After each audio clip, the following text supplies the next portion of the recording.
Now today we are going to start the next topic, that is excretion. आज हम लोग एक नए विषय के बारे में बात करेंगे, नए चैप्टर के बारे में बात करेंगे, दैट इज excretion. Excretion जो है जिसे हम लोग उत्सर्जन भी कहते हैं. Excretion is a process of removal of the metabolic waste from the body.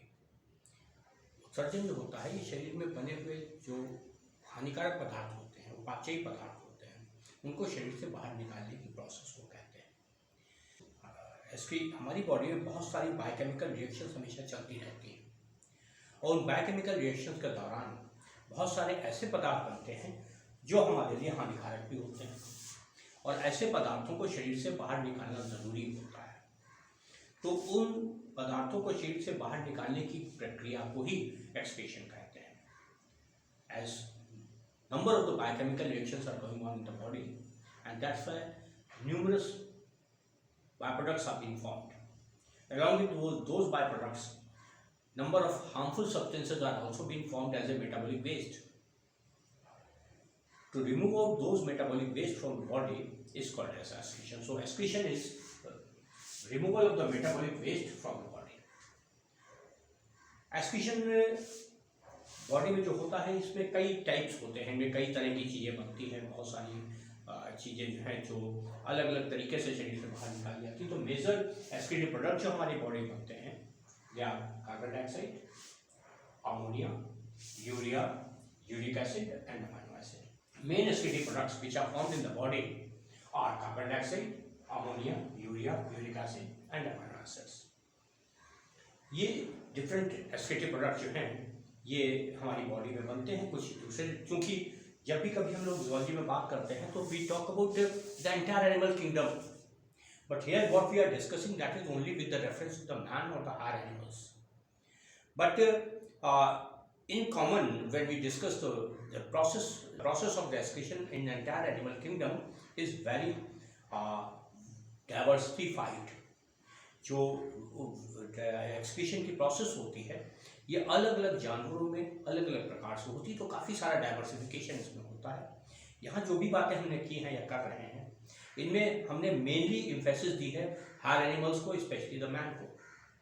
तो जो भी बातें यहाँ हो रही मैन के बारे में है, मगर यहाँ पे जहाँ जहाँ ज़रूरत होगी वहाँ पे हम लोग उन एनिमल्स का भी बात कर लेंगे जिनका कि सीधा संबंध तो नहीं है फिजियोलॉजी में हमारे इस टॉपिक से, मगर उनकी जानकारी होने से फ़ायदा रहता है, तो वो भी हम लोग यहाँ बात कर लेंगे. So the main excretive materials which are formed in the body are, as we already discussed, that they are the carbon dioxide, ammonia, urea, uric acid and amino acids. Amino acids are usually formed in most of the aquatic animals. Similarly, the ammonia is also formed in most of the aquatic animals.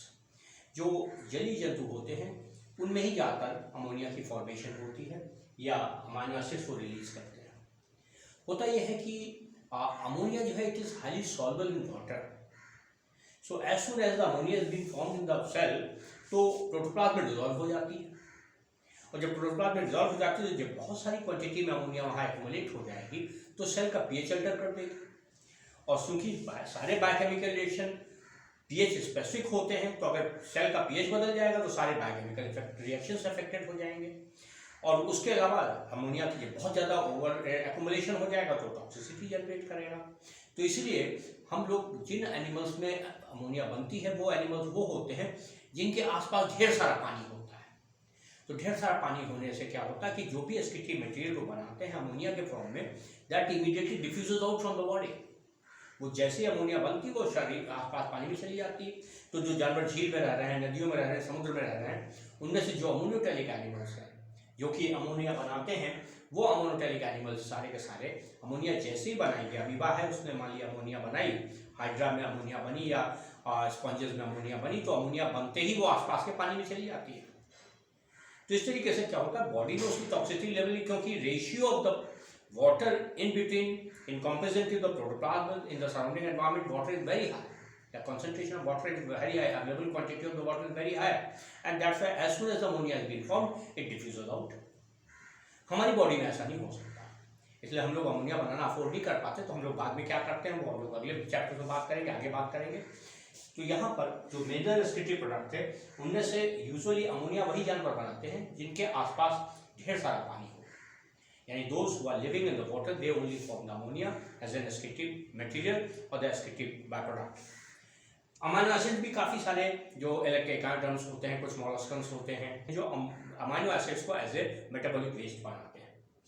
बाकी के जो waste हैं जैसे carbon dioxide, ये हमारी body में बनती है, यूरिया हमारी बॉडी में बनती है, यूरिक एसिड हमारी बॉडी में ट्रेसेस में बनता है, वो भी जब आरएनए या डीएनए का ब्रेकडाउन होता है उस समय as a metabolic waste of metabolism of RNA and DNA, there is some quantity of the uric acid is formed, but usually uric acid is formed in all those animals where the water scarcity is there, where the water is not available in the large quantity.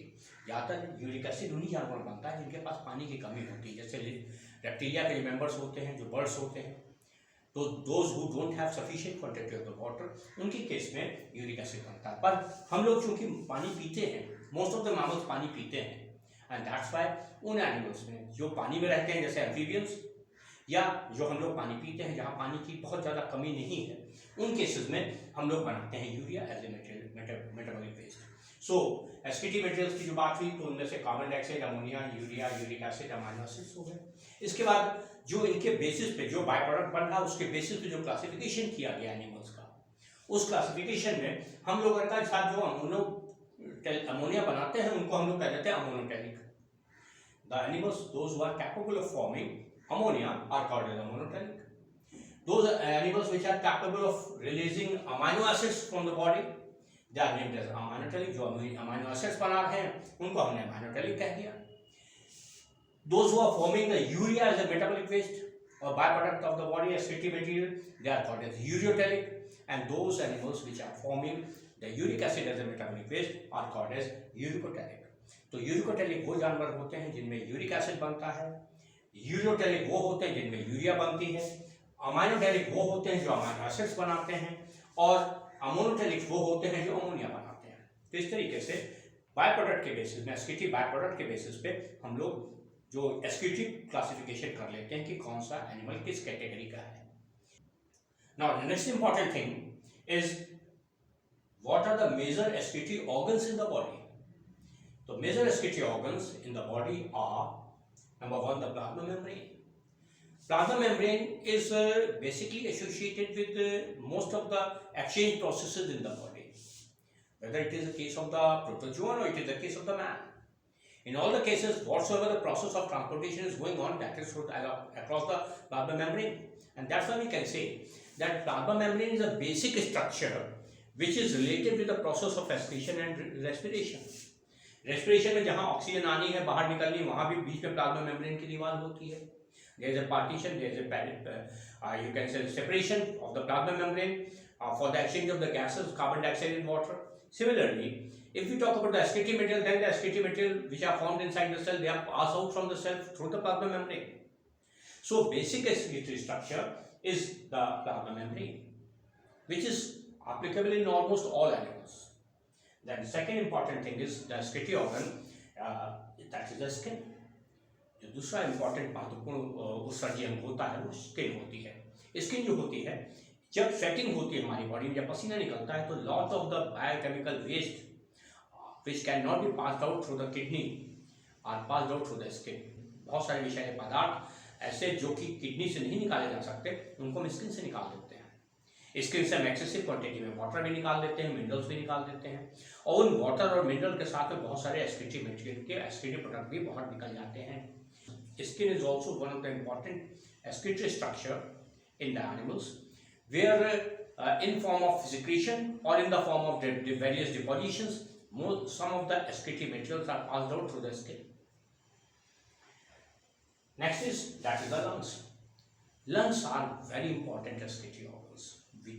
When we talk about the excretory organ, usually we don't consider that lungs are excretory organ. No, lungs are also they are participating in the process of respiration, but when they are passing out the carbon dioxide, that is a part of the excretion, because carbon dioxide is a metabolic waste of the body and it is also toxic. It cannot be retained in the body. So when it is a toxic substance which is a metabolic waste of the body, so removal of the carbon dioxide is also the part of the excretion. तो carbon dioxide जो है वो हमारे lungs से ही बाहर निकलती है. One of the very famous question is that The metabolic waste of the carbohydrate metabolism is passed out from the body through, and there are several options, and the correct option is the lungs. हमारी body में जितना भी carbohydrate का metabolism होता है, carbohydrate का जो oxidation होता है, उससे जो उपापचयी पदार्थ बनता है, that is the carbon dioxide.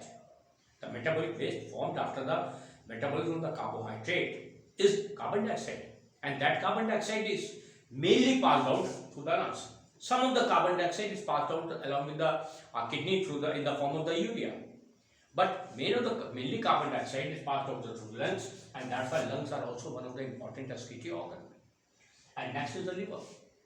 Liver is the structure where actually the ultimate breakdown of the RBC is going on. Similarly, all the toxic substances or all the medicines what we take, they are all metabolized in the liver. So in the liver, large number of the biochemical products are being formed as in harmful substances.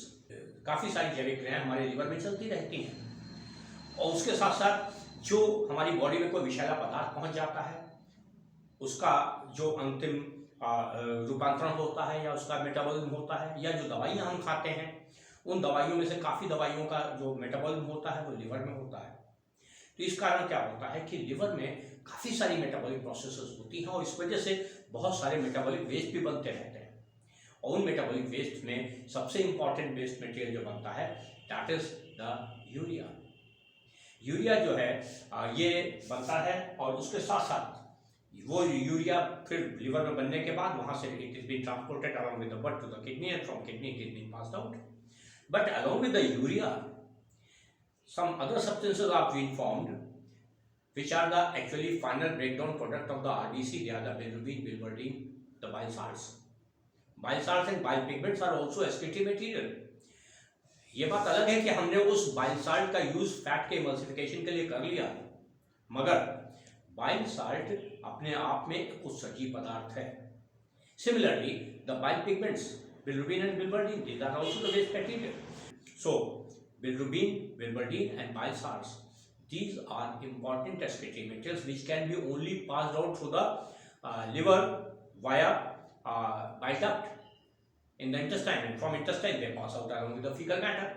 तो जो भी उत्सर्जी पदार्थ liver में बनते हैं, उनमें से जो यूरिया बनी है वो तो चली जाती है, किडनी से निकाली जाती है, मगर जो बाइल साल्ट्स बने हैं, जो बाइल पिगमेंट बने हैं, वो किडनी से नहीं निकाले जा सकते. उनको निकालना किडनी से पॉसिबल नहीं है, इसलिए उनको हम लोग बाइल डक्ट के थ्रू इंटेस्टाइन में भेज देते हैं, और फिर वो मल के साथ शरीर से बाहर निकल जाते हैं. So metabolic waste formed after breakdown of the RBCs are bile salts and bile pigments, which are the important excretory material, and these excretory materials are being passed out through the bile through the bile duct in the intestine, and along with from the intestine they pass out along with the fecal matter from the body. So this is also one of the important excretory material. And then next important excretory organ is the large intestine. Usually we don't consider the intestine as a excretory part, but large intestine is an important excretory organ. It is also called as second kidney of the body. Large intestine जो है एक महत्वपूर्ण उत्सर्जी अंग है, और इसको हम लोग शरीर का दूसरा उत्सर्जी अंग भी कहते हैं, सेकेंड किडनी भी कहते हैं इसको. और ये जो होता है, इसमें वो material, the substances which can not be filtered out from the body through the kidney are passed out through the large intestine, specially the heavy metals. अगर हैवी मेटल्स की टॉक्सिसिटी हो जाए या हैवी मेटल्स बॉडी में चले जाएं, तो वो हैवी मेटल्स अगर बॉडी में चले जाएंगे तो they behave as an competitive inhibitor and they block the enzymatic reactions.